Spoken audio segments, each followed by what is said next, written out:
What's going on, guys? Miles here. Welcome back to my channel. Now, I want to dive in deep, and I want to talk about the stuff that truly matters, the here and now in the photography and film community. Exciting new product launches, huge announcements from the industry's biggest brands, and noteworthy news topics directly from the people of our community. I'm Miles Santiago, and I want to welcome you to Media Mondays.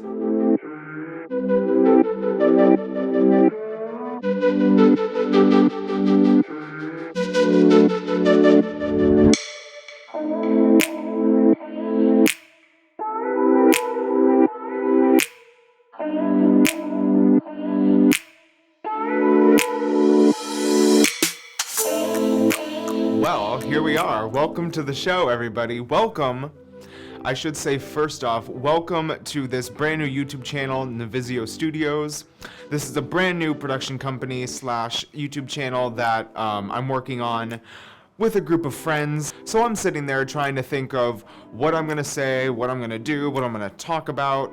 NAB just passed. It was like 2 seconds ago that NAB happened, and the internet and YouTube is just buzzing, and all of the announcements directly from NAB. So without further ado, let's jump right into it. So first up, I think that we should really just go right for the punch and start with a story that is pretty huge. Pretty huge, from one of the industry's biggest brands, Arri. So Arri has just announced at NAB this year the new Alexa Mini LF. I'm sure that most of you probably are familiar with Arri and Red and camera brands such as that. We're talking about Arri right now, specifically the Arri Alexa Mini LF. LF standing for large format. So basically what this new camera is the Arri Alexa body and everything that the Arri Alexa Mini is that people love. It's everything that people love about the original Alexa Mini. It's just in this new version, there's a few little upgrades. Well, not little upgrades, but there's some definite improvements to the camera itself, and people are gonna love this thing. It's kind of like an industry certification at this point for Netflix to approve your camera to shoot for their platform. So Netflix actually approves the Arri Alexa Mini LF. I'm not sure if Netflix approved the original. Comment down below if it is approved or not. If you know any Alexa Mini LF owners out there, you can shoot Netflix. So one of the major improvements on this camera is the fact that they added a new codex compact drive to the side of the camera rather than their old media storage dealio before. They've added a new codex drive in, which makes things a lot more simple, a lot more efficient, and a lot faster. And that's what we need in this industry, for things to be a lot easier and a lot faster and a lot more simple. We've got a lot of the features from the Arri Alexa Mini, such as the internal ND filters, the smaller body, the smaller form factor, making it perfect to go on to gimbals and to go on to larger drones and stuff like that. So it's really a workhorse camera. You can do literally anything with this camera. You can strip it all the way down, put it on a gimbal, put it on a drone, or you can, completely go the opposite route and really rig this thing up to make it like your main studio camera. Viewfinders and matte boxes and this, that, and the other, follow focus system, and the whole nine. And it's a camera that can adapt really to any kind of situation that you need to put it in, from the lowest budget all the way up to the highest budget.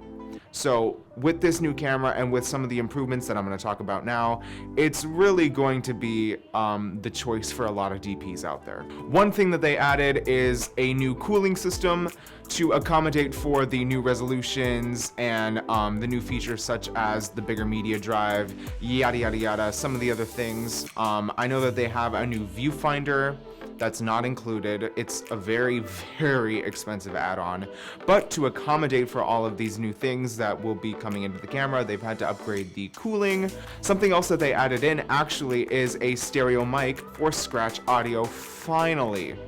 That is something that a lot of lower budget cameras just kind of have, and you don't really think about it. But when you get into the higher echelon of the industry, they don't always all the time have a mic built in, so you're having to record audio separately if you want audio at all. So even to just have a scratch track, even if you're going to be syncing up audio in post anyway, it's amazing to have that scratch track there for you. You don't have to worry about it, and it's just there and it works. Here's my thing with Arri though, and some people might agree with me, some people might completely disagree with me, but this is just my opinion. I think that Arri needs to I'm really about to say it's not good. I think Arri needs to step it up. And I'll tell you why. I think that Arri needs to step it up a few notches in the resolution department, because we have brands like Red who are doing 8K cameras, you know, and they're being wildly successful with it. And people love it.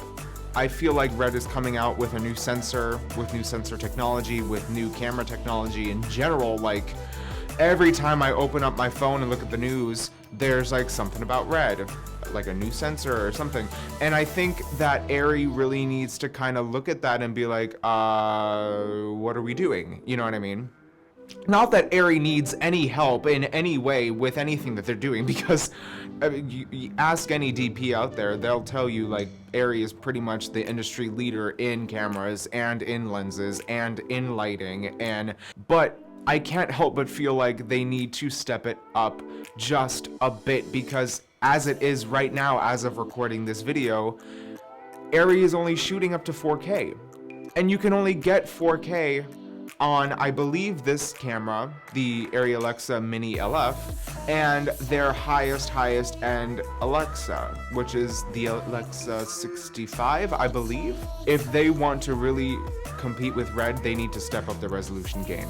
Those are just my 2 cents. Arri, you're doing a great job. Just my opinion. Up next on the list is a product from a brand that not only I love, but a good 90 to 95% of the industry loves. The brand is Aputure. So the Aputure 300D. This was, we're talking about the Mark 1 here for a second. The Mark 1, first version of the 300D, was a favorite among many DPs. Pretty game-changing it is. I mean, really everything Aputure does is game-changing, but this was a very big game-changer for them. If I'm not mistaken, this is the first single-source LED with a 2K equivalent output, if I'm not mistaken. We're looking at a brand new light that is 20% brighter than the original 300D. There's a brand new handbrake on it to make sure that if you're putting heavier accessories like a heavier Bowens mount, softbox, beauty dish, whatever the case, if you're putting heavier accessories onto this light, you're not going to have any issues with over cranking that knob to tighten things down, and then you run the risk of breaking it. Some other improvements is that they have combined the power box with the controller box. It's now all in one. There's all sorts of, it has a nice little screen on it, and there's all sorts of different settings that you can view on that screen. You can now watch your runtime, your time left for power in minutes now on that screen, which is incredibly amazing. It's much more robust. You can put it onto a super clamp. You can mount this thing anywhere. You can put it on the floor. You can put it on a C-stand. The new 300D Mark II actually is Wi-Fi compatible, so Aputure has or will be very shortly coming out with an iPhone and Android app so that you can wirelessly over, obviously, Wi-Fi control a single 300D Mark II or multiple units. The actual units themselves will be shipping sometime in May/June and will go for about $12.99, which, as you know, is an incredible price point for the quality of product that you're really getting. So the value for money with Aputure is bar none. Now, what are some other exciting announcements to come out of NAB from Aputure this year? Let's talk about it. We've got 2 new Bowens mount accessories that are pretty exciting. So we've got the brand new Aputure Spotlight and the brand new Aputure Lantern. Now let's start off with the Spotlight. The Spotlight is something that's pretty exciting for a few different reasons. Number one, I feel like it's their first like fully realized spotlight type attachment. So the Spotlight itself is coming in around $500, which is great when compared to some of the competition. So that's great. I got no complaints there. I love everything that they're coming out with, especially this next product, which is the Aputure Lantern. The Aputure Lantern is if you're familiar with the industry at all, anything about lighting, you'll know what a space light is. You've probably seen one, worked with one before. Space lights are very popular when you need to softly light a very broad area. But with Aputure, what they're doing is they've come out with a lantern, which is a space light-esque Bowens mount attachment, which is pretty awesome. A lantern or a space light is phenomenal for when you need to shoot a roundtable conversation, when you need to shoot a bigger scene. It's pretty awesome, the amount of stuff that they're doing, and I can't wait to see what they come up with here in the future, because they're just going up.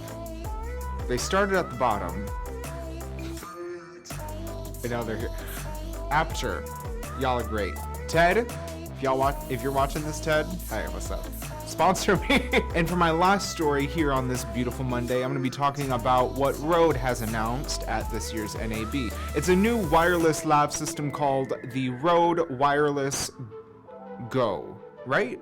Go, lav, something like that. It's a brand new wireless lav system here from Rode. And it's actually pretty exciting. Very small, very compact, yet very professional. So what we have here is a brand new, I believe it's the world's lightest slash smallest wireless lav system to be made up to this point. It's coming in at 31 grams total, right? So for like each unit, so like the transmitter and then like the receiver, they're both like 31 grams. So that's crazy. It's like a little teeny tiny little thing. So each transmitter and receiver is going to have roughly, depending on, you know, your settings and whatnot, about 7 hours of runtime, which is an internal battery too. So that's really great. I mean, that'll last you through a whole day. Another feature of it that they've announced is adaptive signal switching. So what the receiver is doing constantly, literally constantly, is sweeping through the field, sweeping through the signal range, depending on what kind of environment you're in, right? So if you're in like a busy hall at NAB, at a trade show where there's obviously a lot of wireless audio taking place, there's a lot of Wi-Fi, a lot of networks happening, just a lot of signals. What this new system does, it's going to constantly be sweeping through all of the frequencies so that you get the best. I will say though, for this system coming in at a price point of $199, for what you're getting, pretty good value. And it's an internal lavalier mic so that you don't have any cabling, you ain't gotta wrestle with none of that, no cables, nothing can break. And everybody, that is going to do it for today's video, for today's Media Mondays show. I hope that you enjoyed as much as I did. I had a lot of fun creating this new show, and I'm really excited to see where I can take this, where things can go, how things will progress and improve. Definitely let me know down in the comments below what you think I should do next, if there's any stories specifically that you would want me to cover and look into, and I will do my best to keep on improving with each new video that comes out each Monday. So, with all of that being said, I do hope that you enjoyed. Please do not forget to leave a like, comment, and subscribe to the channel for all of my future videos. Turn on those post notifications so that you know each and every time I post a new video here. And with all that being said, I do hope that you enjoyed, and as always, I will see you in the next one.